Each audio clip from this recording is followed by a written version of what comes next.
নমস্কার বন্ধুরা, সর্বাণীস কিচেন চ্যানেলে আমার সকল বন্ধুদেরকে শুভ শারদীয়ার প্রীতি, শুভেচ্ছা আর অনেক অনেক ভালোবাসা জানিয়ে আজকের ভিডিও আমি শুরু করলাম। আজকে আমি তৈরি করেছি একটি সম্পূর্ণ নিরামিষ থালি। এই থালিটা আমি কিভাবে বানালাম তাহলে তোমরা সেটা দেখে নাও। আমি প্রথমে সুজি করব, তার জন্য আমি কড়াই বসিয়ে দিয়েছি এবং দিয়ে দিচ্ছি আমি 2 চামচের মতন ঘি। দেখো ঘিয়ের মধ্যে আমি কাজু কিশমিশটা একটু ভেজে নেব। কিশমিশগুলো ফুলে উঠেছে, কাজুও ভাজা হয়ে গেছে। এবারে আমি নামিয়ে নেবো, এর থেকে বেশি আমি ভাজবো না। দেখো আমি নামিয়ে নিলাম। এবার আমি ঘিটার মধ্যে একটা তেজপাতা ফোড়ন দেব। তেজপাতাটা একটু ভেজে নিয়েছি, নিয়ে এবার সুজি দিয়ে দিলাম। এই সুজিটাকে ঘিয়ের মধ্যে ভালো করে একটু নাড়াচাড়া করব এবং ভেজে নেব।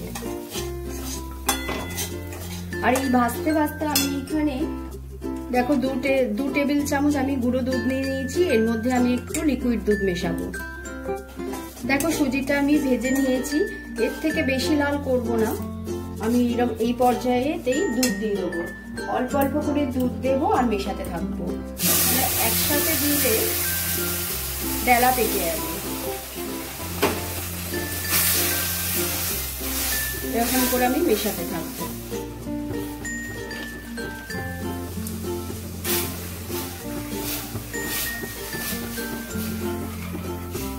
গ্যাসের ফ্লেমটাকে কমিয়ে এবারে আমি পরিমাণ মতন চিনি দিয়ে দেবো।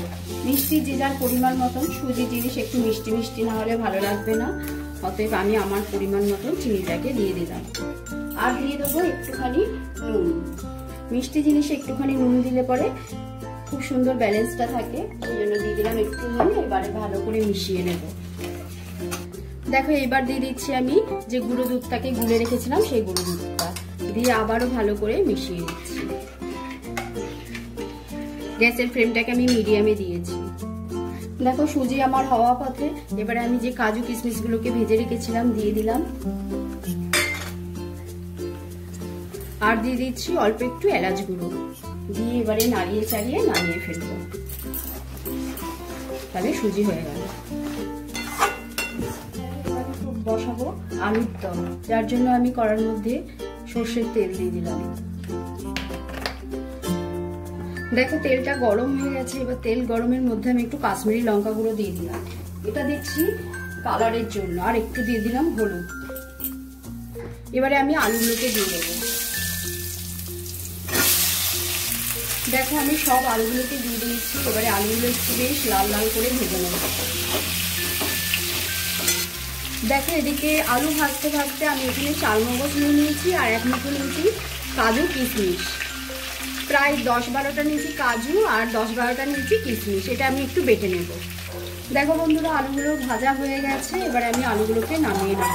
আলু ভাজতে ভাজতে কিন্তু 70%-এর মতন কুক হয়ে গেছে। এবার আলুগুলো সব নামিয়ে নিচ্ছি। দেখো বন্ধুরা একটু হলুদ আর একটু কাশ্মীরি লঙ্কা তেলে দিয়েছিলাম, তাতে কি সুন্দর কালারটা এসছে। এবার আমি তেলের মধ্যে দিয়ে দিলাম তেজপাতা ফোড়ন। এইখানে দেখো 3টে আমার আছে এলাচ, 4টে আছে লবঙ্গ, একটা দারচিনি আছে আর একটু জয়িত্রী আছে। এটা একটু আমি থেতো করে দেব। এবার থেতো করা মশলাটা দিয়ে দিলাম। আমি কিন্তু আর তেল দিইনি, যা একবারেই তেল দিয়ে দিয়েছিলাম। ফোড়নটা ভেজে নিয়েছি। এবার দিয়ে দেবো আমি আদা বাটা। এখানে আমি 1 টেবিল চামচ দিয়ে দিচ্ছি আদা বাটা। কাঁচা লঙ্কা বাটা দিচ্ছি দেখো পরিমাণ মতন। কাশ্মীরি লঙ্কা গুঁড়ো দিয়ে দিচ্ছি 1 চা চামচ। দিয়ে মশলাটাকে ভালো করে মিশিয়ে নেব। ধনে গুঁড়ো দিলাম 1 চা চামচ। জিরে গুঁড়ো দিলাম 1/2 চা চামচ। হলুদ গুঁড়ো দিলাম 1/2 চা চামচ। দিয়ে এবার সব মশলাগুলোকে ভালো করে মেশাবো। এবার দেখো টমেটো বাটা দিয়ে দিচ্ছি। এখানে আমি 3টে মিডিয়াম সাইজের টমেটো নিয়েছি, সেই টমেটো বাটা দিয়ে দিলাম। টমেটোটা কষতে কষতে আমি নুন দিয়ে দেবো। নুনের পরিমাণটা কিন্তু বুঝে শুনে দিতে হবে, কেন আমি আজকে রাধা বল্লভী বানাবো, সেই জন্য দিলাম। ভাতের মধ্যে নুন একরকম লাগে, আবার লুচি পরোটা রুটির সাথে নুন আর এক রকম লাগে। তাহলে পরিমাণ মতো নুনটা বুঝে দিও তোমরা। টমেটোটা আমি 2-3 মিনিটের মতন ভালো করে নাড়াচাড়া করে নিয়েছি। এবারে আমি কাজু কিশমিশ আর চালমগজের যে পেস্টটা সেটা দিয়ে দিলাম।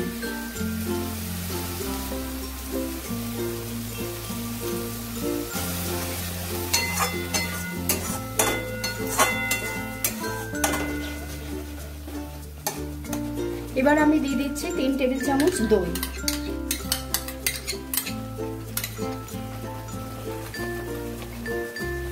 এবারে মশলাটাকে খুব ভালো করে মিডিয়াম ফ্লেমে কষাবো। দেখো আমি এই সময় দিয়ে দিচ্ছি একটুখানি চিনি। কিশমিশ দিয়েছি এমনিতেই মিষ্টি, অতএব মিষ্টির পরিমাণটা অল্পই দিলাম, কেন কিশমিশের একটা মিষ্টি আছে। দেখো মশলাটা আমি খুব ভালো করে কষিয়ে নিয়েছি, তেলও রিলিজ করতে শুরু করে দিয়েছে। এই পর্যায়ে আমি আলুগুলো দিয়ে আরো 1 মিনিট একটু কষিয়ে নেব।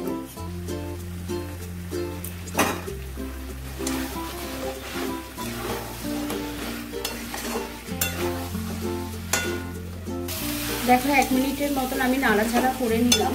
এবারে আমি জল দিয়ে দেবো। আমি দিচ্ছি গরম জল। গরম জল দিলে টেস্টটা খুব সুন্দর হয়, অতএব গরম জল দেওয়ার চেষ্টা করবে। দেখো একটু ভালো করে ফুটিয়ে নিয়ে আমি একটা লিড দিয়ে ঢাকা দিয়ে দিচ্ছি, দিয়ে ভালো করে একটু সেদ্ধ করে নেব। বন্ধুরা আলুর দম আমার কমপ্লিট হয়ে এসছে, এর থেকে বেশি আর আমি টানাবো না। এবারে আমি একটু ঘি গরম মশলা দেব। দেখো আমি দিয়ে দিচ্ছি অল্প করে একটু ঘি দিলাম, 1.5 চা চামচ দিয়ে দিলাম ঘি।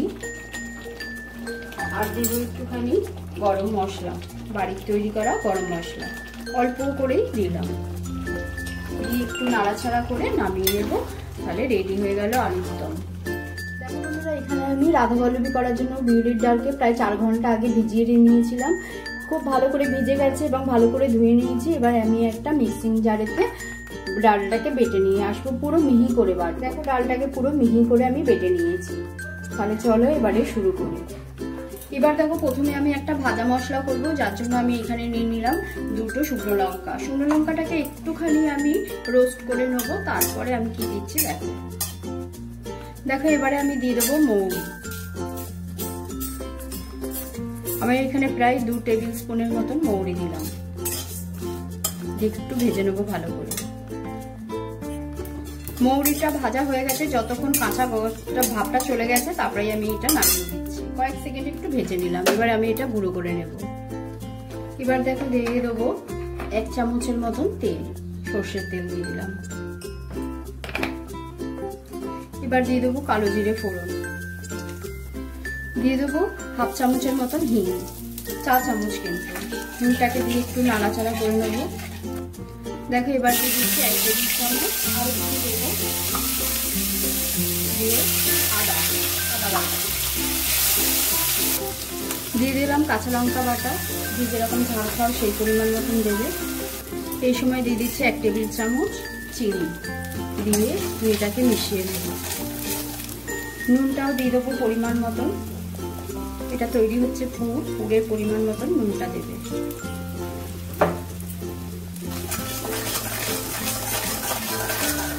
দেখো এবার দিয়ে দেবো ডাল বাটাটা।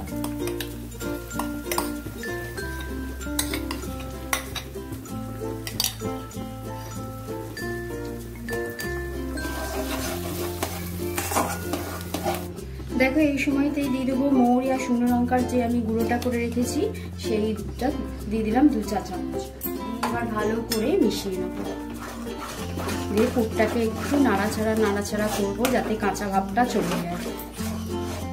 দেখো বন্ধুরা বিউলির ডাল যেহেতু নিচে খুব লেগে যাওয়ার চান্স থাকে, সেজন্য গ্যাসের আঁচ কম করে ভালো করে নাড়াচাড়া করতে থাকবে, নাহলে কিন্তু নিচে লেগে যাবে।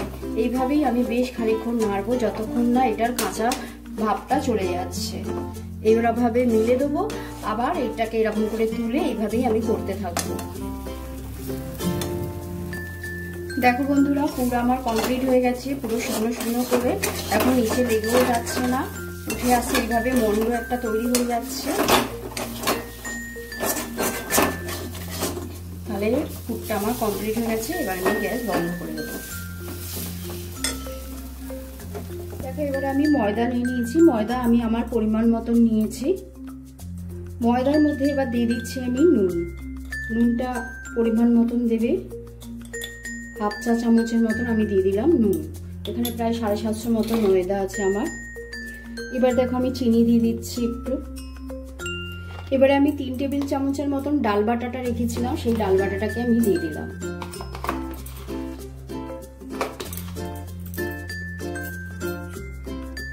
এবার দিয়ে দেবো 1/2 টেবিল চামচ আদা বাটা। যেই ভাজা মশলাটা করেছিলাম আমি মৌরি আর শুকনো লঙ্কা দিয়ে, সেই ভাজা মশলাটা আমি এখানে 1.5 চা চামচ দিয়ে দিলাম। আর দিয়ে দেবো দেখো সাদা তেল, আমি প্রায় এখানে 3 টেবিল চামচের মতন তেল দেবো।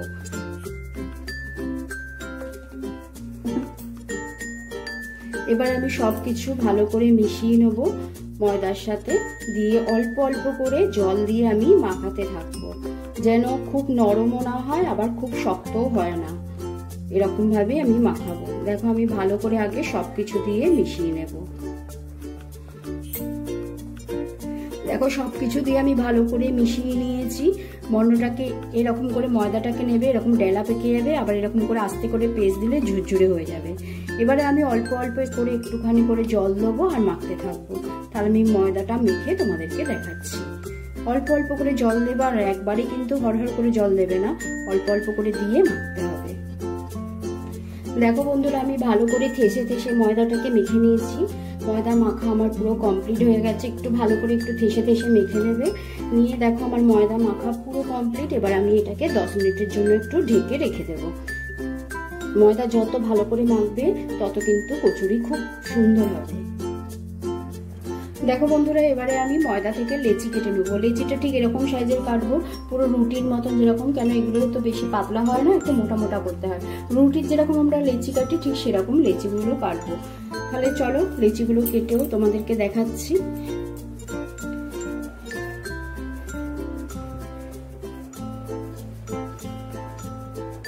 দেখো বন্ধুরা লেচি কাটা কমপ্লিট।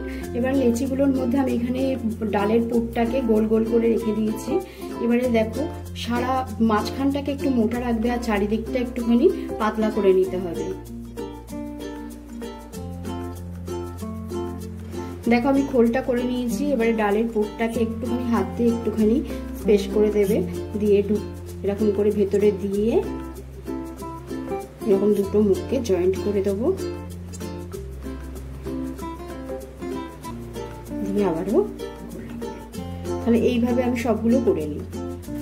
দেখো লাস্টের একটা তোমাদেরকে দেখাবো বলে আমি রেখে দিয়েছি, বাকিগুলো আমি করে নিয়েছি, কেন এত বড় নালে হয়ে যাবে ভিডিওটা, সেই জন্য। দেখো মাঝখানটা স্পেস করবে, কিন্তু চারিধারটা একটু হালকা ইয়ে করবে, চাপ দেবে বেশি, আর মাঝখানটা কিন্তু মোটা থাকবে। দিয়ে যে ডালের পুরটা নিয়েছে এটা একটুখানি হাত দিয়ে এরকম করে দিলাম, চেপে দিলাম, দিয়ে এরকম করে ফোল্ড করে দুটো মুখ জয়েন করে এই হয়ে গেল। দিয়ে ভালো করে গোল, কোনো অসুবিধা নেই, একদমই সহজ। দেখো হয়ে গেল। দেখো এবারে আমি একটা লেচি নিয়ে নিচ্ছি। আমি বেলুন চাকি আর এই চাকি আর বেলনির মধ্যে মাখিয়ে নিয়েছি তেল দিয়ে। এবারে হালকা করে স্পেস করলাম লেচিটাকে, হালকা করে বেলবে, বেশি চাপ দেবে না, আর বেশি পাতলা কিন্তু এটা হবে না, বেশি পাতলাও না আবার বেশি মোটাও না। দেখো ঠিক এরকমটা, তোমরা বুঝতে পারছো নাকি আমি বুঝতে পারছি, এই যে ঠিক এরকমটা হবে। এইভাবে আমি প্রত্যেকটাকে বেলে নেব। আর ওইখানে আমি তেলটা গরম করতে বসিয়েছি। আর একটা করেও আমি দেখাচ্ছি, একদম হালকা করে এরকম করে ঘুরিয়ে ঘুরিয়ে একটুখানি বেলবে, তাহলেই হবে। দেখো হয়ে গেল। এইভাবে আমি প্রত্যেকটা করে নেব। তেলটা গরম হয়ে গেছে, গ্যাসের ফ্লেমটাকে কিন্তু আমি মিডিয়ামে করে দিলাম, দিয়ে আমি কচুরিটাকে ছেড়ে দিলাম। সঙ্গে সঙ্গে কিন্তু আমি নাড়বো না। দেখো বন্ধুরা আস্তে আস্তে কেমন ফুলে যাচ্ছে, নিজে থেকেই হবে, নাড়াচাড়া একদমই করবে না। দেখো এবারে ভেসে উঠেছে। এবারে আমি আবার উল্টে দিলাম, দিয়ে গ্যাসের ফ্লেমটাকে আর একটু বাড়িয়ে দিলাম। এইভাবে আমি প্রত্যেকটা ভাজবো। দেখো বন্ধুরা কি সুন্দর দুখোল হয়ে ফুলে উঠেছে। এবারে আমি নামিয়ে নেবো। ময়দাটা যে যত ভালো করে থেসবে, ময়দা মাখার উপরে নির্ভর করে কচুরি বলো আর লুচি বলো সব ফোলা। এবার আমি নামিয়ে নেব। আবারও একইভাবে আমি করে নেব। তেলটাকে একটু এরকম করে ছড়িয়ে ছড়িয়ে দেবে। দেখেছো নিজে থেকেই ফুলে উঠছে আর ভেসে উঠছে। আবার আমি উল্টে দেবো। তো এটাকে আবার আমি তুলে নিচ্ছি। তাহলে আমি রেডি করে নিলাম আজকে একটি নিরামিষ থালি রেসিপি। যা পুজোর সময় তোমরাও বানিয়ে ফেলতে পারো যে কোনো একদিন। তাহলে আমার ভিডিওটা কেমন হয়েছে, আমার রেসিপিগুলো কেমন হয়েছে তোমরা অবশ্যই জানিও। আজকের মতন এখানেই, আবার দেখা হবে নতুন রেসিপি নিয়ে।